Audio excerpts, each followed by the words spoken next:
آج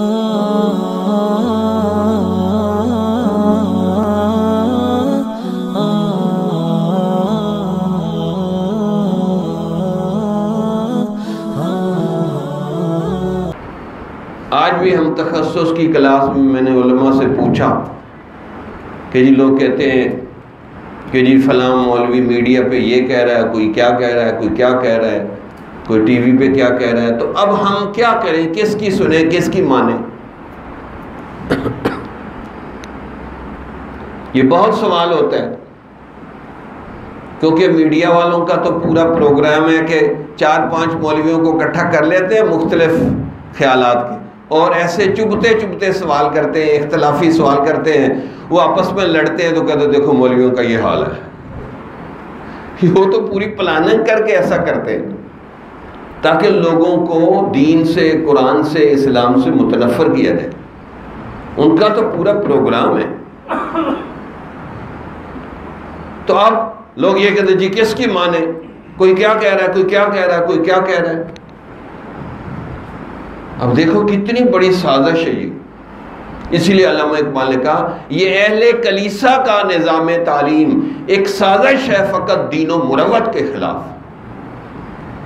یہ سازش ہے کہ لوگوں کے دلوں سے ایمان، یقین اور علماء کا اعتماد ختم کیے۔ یا 2 نمبر بندے ہر جگہ ہیں، تو مولویوں اور پیروں کا شعبہ کوئی فرشتوں کا شعبہ ہے کہ یہاں 100% بندے اچھے ہونے چاہیے۔ پھر میں نے علماء کو کہا دیکھو اس کا آسان حل ہے، میں ہوں، آپ ہوں یا عوام، ہر بندہ آہستہ آہستہ موت کی طرف جا رہا ہے، قبر کی طرف جا رہا ہے، حشر کی طرف جا رہا ہے، اور اللہ کے سامنے پیشی کی طرف جا رہا ہے۔ کوئی مانے یا نہ مانے، ہر روز آپ کی زندگی کے 2 ورقے پھٹتے ہیں، ایک دن کا ورقہ، ایک رات کا ورقہ۔ کتاب میں سے ورقے پھٹ رہے ہیں آپ کو۔ تو ہر بندہ موت، قبر، آخرت اور اللہ کے سامنے پیشی کی طرف جا رہا ہے۔ جو ادھر کی تیاری کرائے، موت، قبر، آخرت، پیشے کی، وہ صحیح آدمی ہے، اس کی بات سنو، مانو۔ جو ادھر کی تیاری نہیں کرواتا، فی قلوبہم مرض، اس کے اپنے دل میں کوئی مرض ہے تو اس کی بات نہ سنو، موٹی سی بات ہے۔